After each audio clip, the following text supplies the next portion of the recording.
Going that under route, they putting a body on them. So that's like the most impressive thing I've seen so far. Defense won the belt again today. Who got the turnovers? We had a lot of turnovers, man. Jalen, he caught a pick six. He been showing up every day.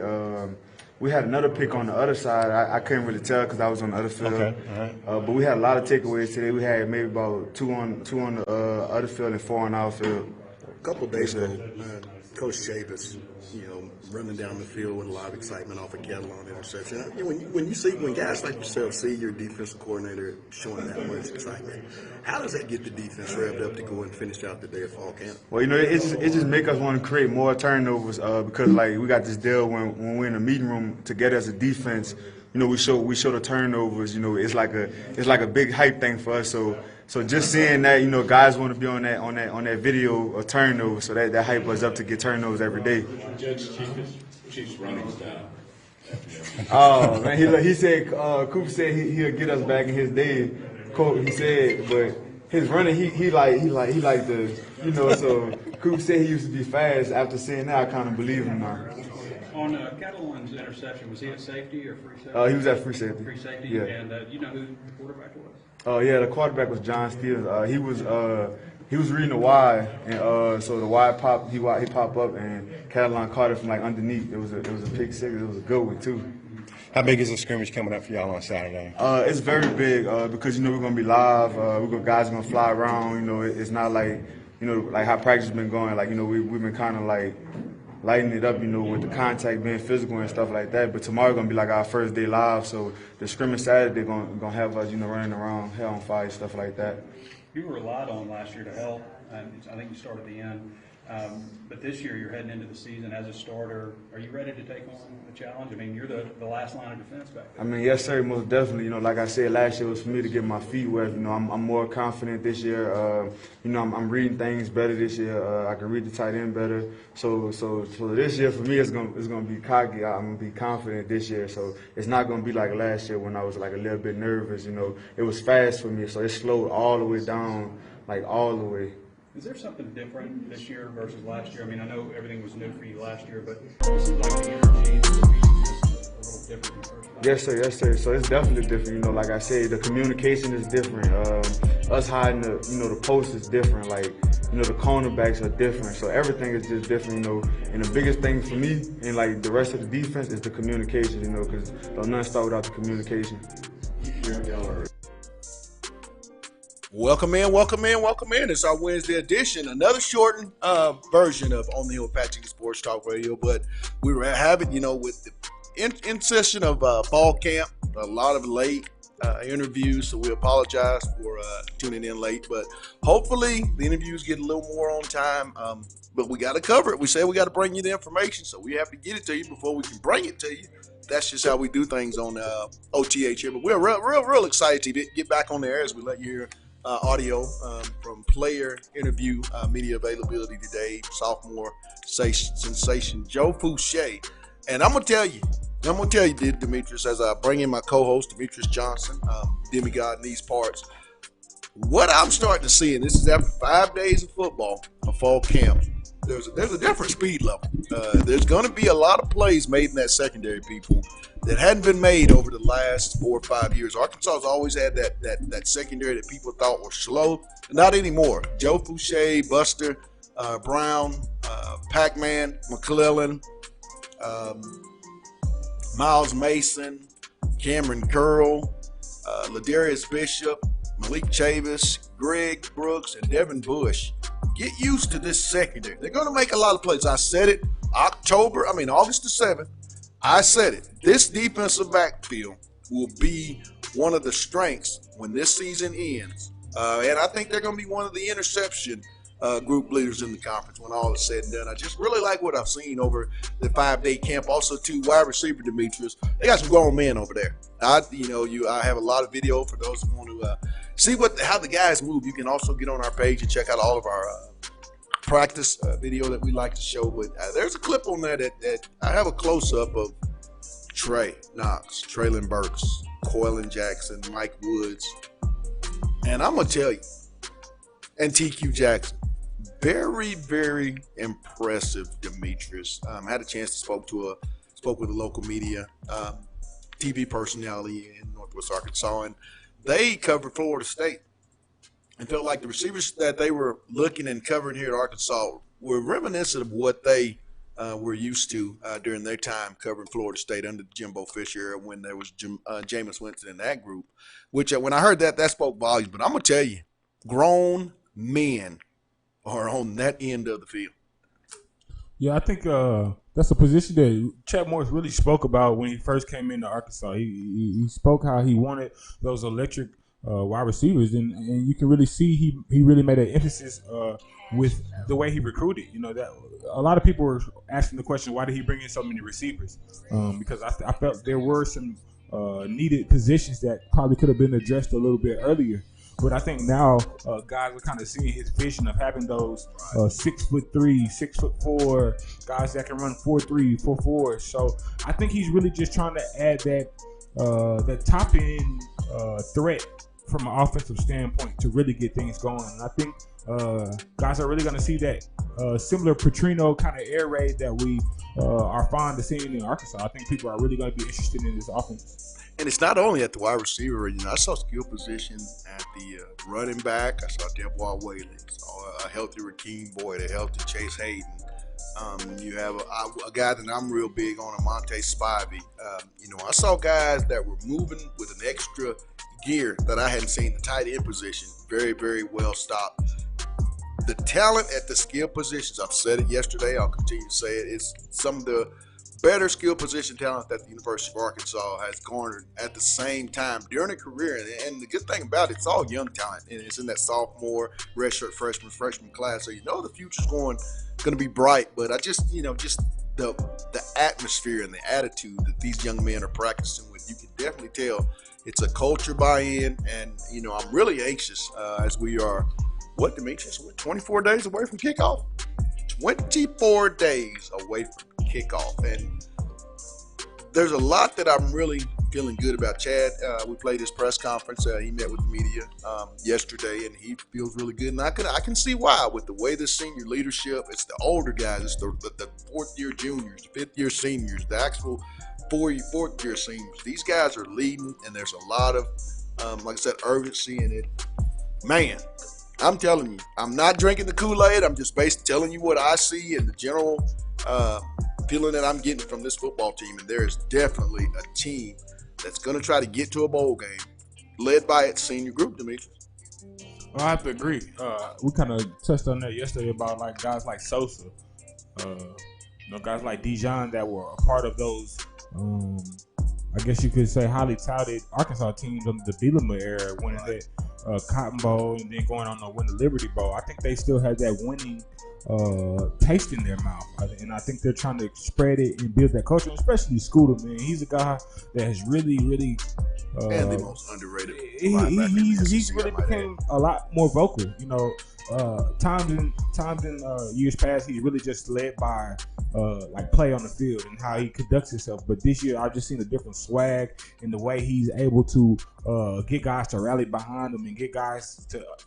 The respect that they have for Scooter is different, you know, and I think he's really using that to the utmost of his ability in getting guys to think like him, getting guys to get into that dog mentality, getting guys to buy into that boot hall. You know, we had a chance to sit down and talk to Dijon, and he was talking about just getting that swag back, and I think it's starting to become contagious throughout the team when you guys you have that freshman swag, because to me, the freshmen are guys like, oh, we're not backing down. We're here to play. I don't care what year you are, what your classification is. We're here to play. And the seniors have this, I have something to prove, legacy thing. So I really like the mixture of competition and the swag that's really going on within the team. Totally. I mean, like I said, I'm really high on it. And, you know, it came out today. I also want to make a note, Arkansas's 2020 schedule. I mean, you know, how cool is that, Demetrius?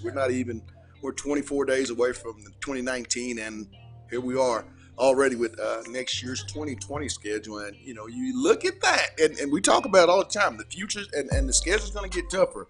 Let me just read off a few from this 2020 slate. Arkansas will open up on September the 5th. They'll open up at Kent State.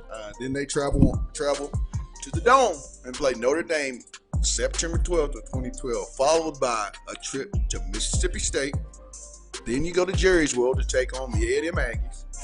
You're going to play CSU. Then you're going to host the Alabama Crimson Tide and the LSU Tigers. Then you're going to take on Tennessee, Auburn, Ole Miss, Louisiana Monroe, and close out with Missouri. I had a backflash when you said UL. I had a backflash, so we can't even count that as a cupcake game anymore. So Paul Haynes led defensive group that gave up 104 points in 2 games. Back to back. When was it? 2011. UL beat us. When they just told me. 2012. Man, 2011 we started 8th in the country, or they started 8th in the country and went belly up. And then you heard smile. Yeah, that's that was 2012. 2012. Yep. Yeah, smile. So getting back on topic, I just kind of feel guys are really gonna have to really step it up a notch this year. Guys are really getting back focused and really getting tiered. And another thing I want to mention is that if you take a look at the schedule, it just really shows you how serious we are about football. Here we are. We haven't even started the 2019-2020 campaign, and we already have the entire schedule for the 21. And to me, it just shows the pressure that's in the SEC. You know, they always talk about how it just means more, and I think you really see it just with the new releases and the scheduling of this conference. Absolutely. I really feel like if you're a Razorback fan, you're going to see a more competitive football team. You know, I'm not going to go on there and say Arkansas is going to win 8 or 9 games. I don't think that they have the talent to get to that. But I think they have the young talent that here in a year or two is really going to make a lot of plays and win a lot of games here at the University of Arkansas. I'm going to tell you, I'll make another prediction, Demetrius. Mateus Soli, freshman from the state of Georgia, whereas number 11 is going to be a 3-year guy here. Will not be at the University of Arkansas his senior year. I mean, the kid has a burst off that edge that's reminiscent to a guy that Coach Chavis had, and we all got a chance to cover, Myles Garrett. I mean, he has that Myles Garrett burst. And I'm going to tell you, for a young man to come out of the state of Georgia, 6A football with 22.5 sacks in one season, don't care what level, don't care if you're playing on the moon. That's a football player. And his dad, former Junior Soley, former Arkansas defensive lineman, coached this young man up very, very well. I mean, I'm so amazed at the freshman class, and in particular that defensive line class. I really think, I think we have a clip with Sosa Agim talks about Bubba Miller. Bubba's going to play.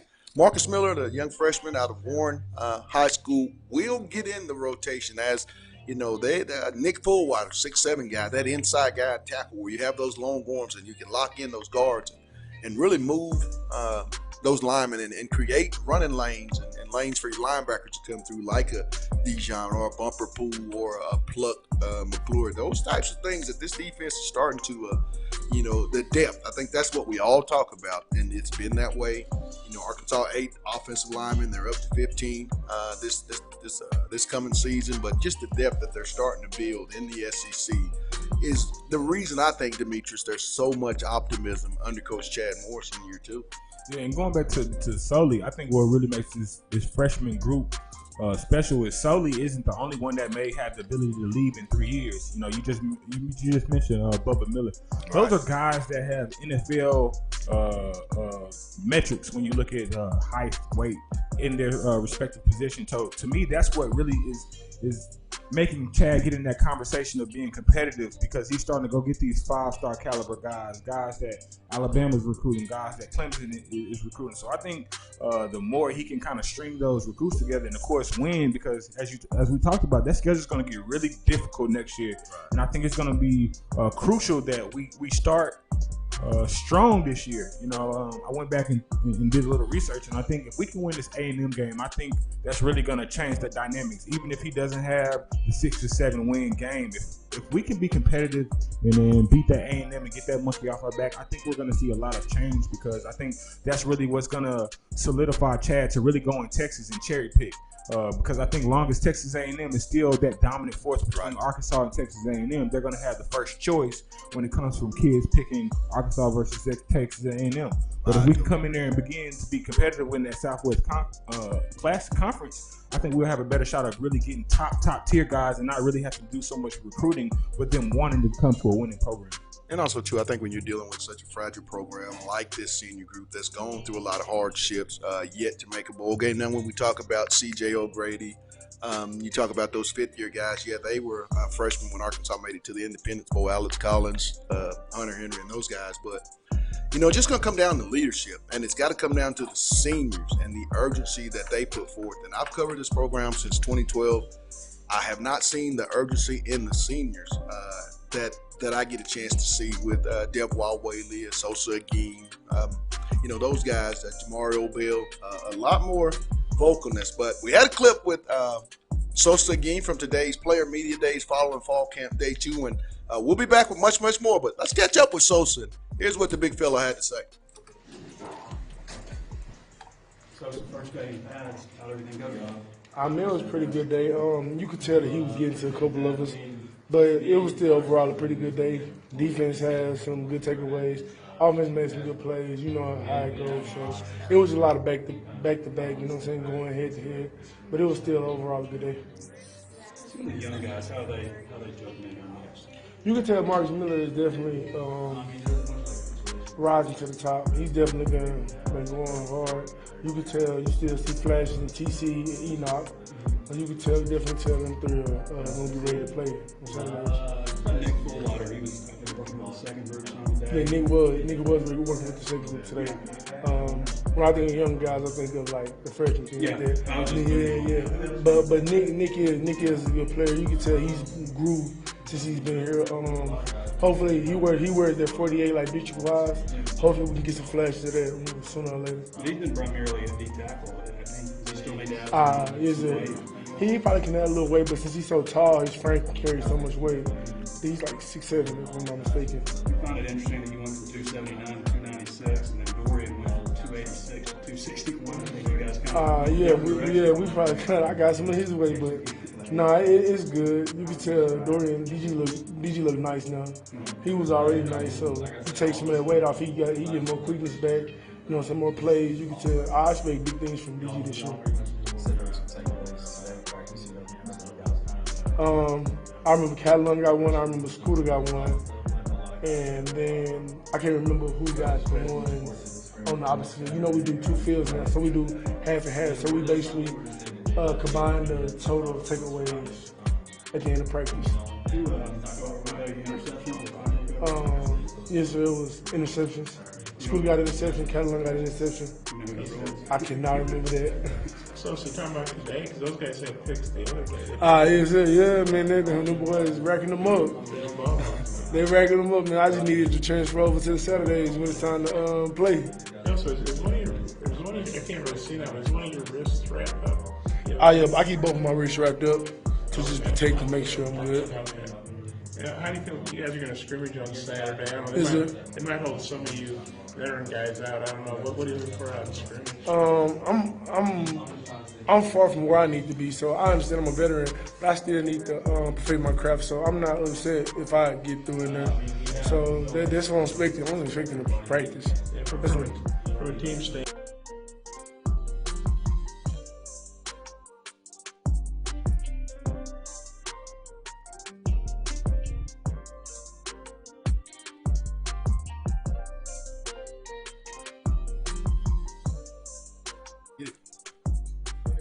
We're back here on OTH from live on 479 KDSJ Monday through Friday.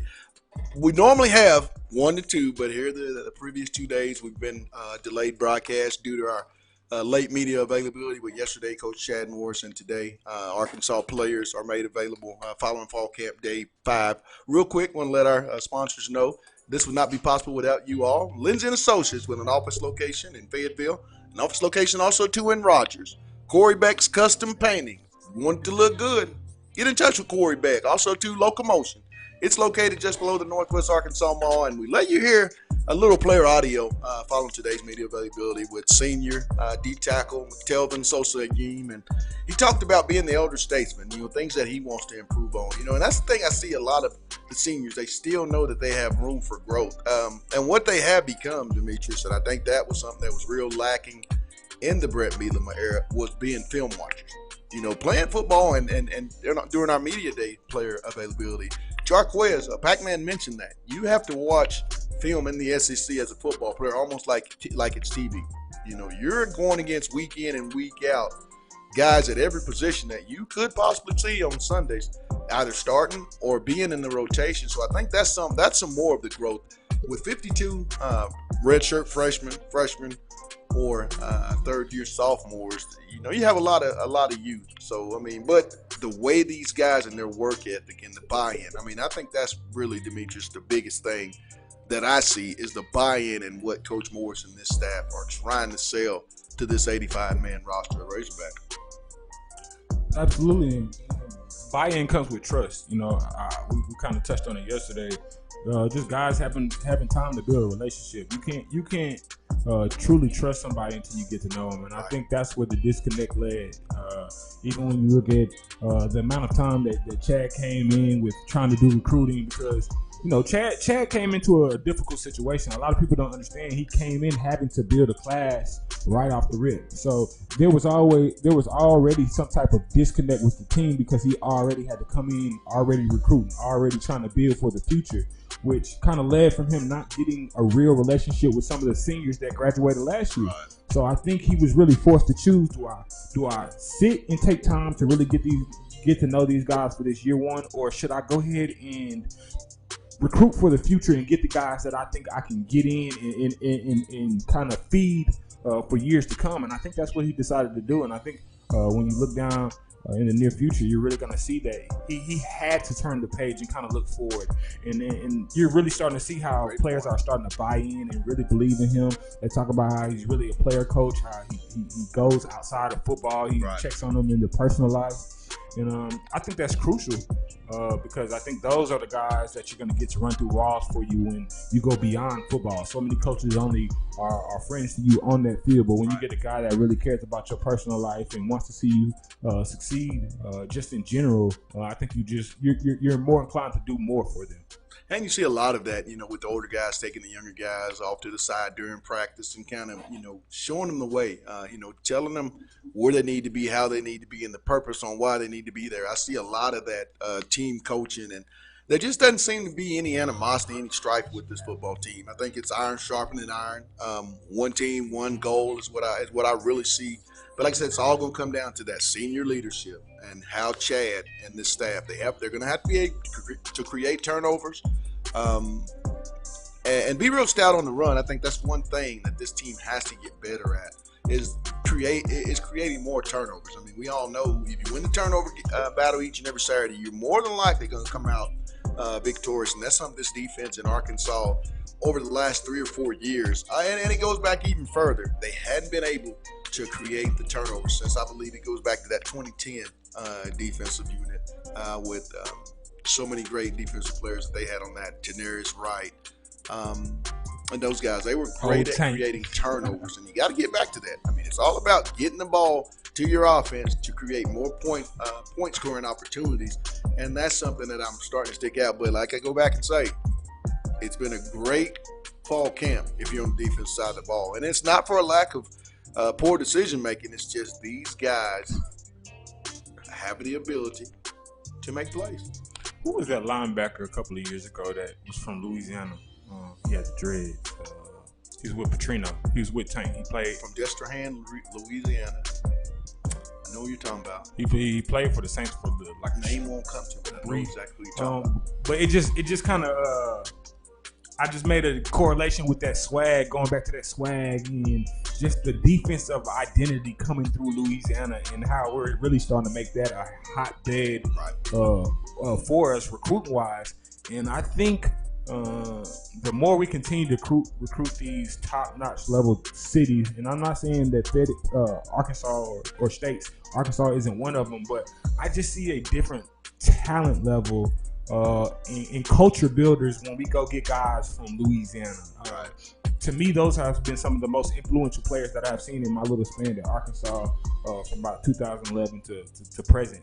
So I think it's great that guys like Coach Cooper and Chad Morris are really making these relationships, because I think Scooter Harris is really going to come back and be a big advocate for the University of Arkansas. I'm really hoping he does get drafted, because I think if Scooter can go to the NFL and he doesn't even have to have an off-the-chart career. He just has to get there and be a decent NFL player. I think Scooter's going to do more for the university, recruiting wise, and some of the coaches, just with the influence and the connection that he has with the younger upcoming generation?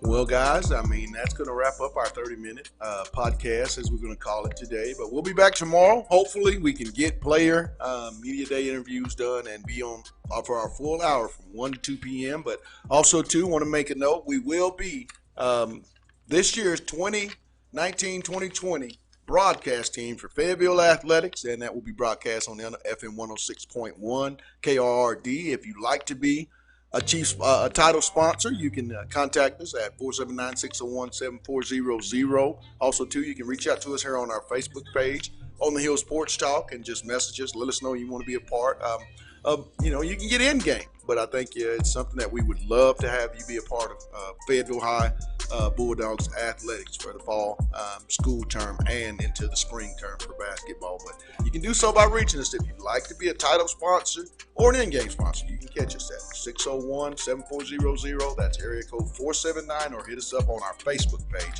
But if you'd like to, times are running and games are about to be played, so make sure you contact us.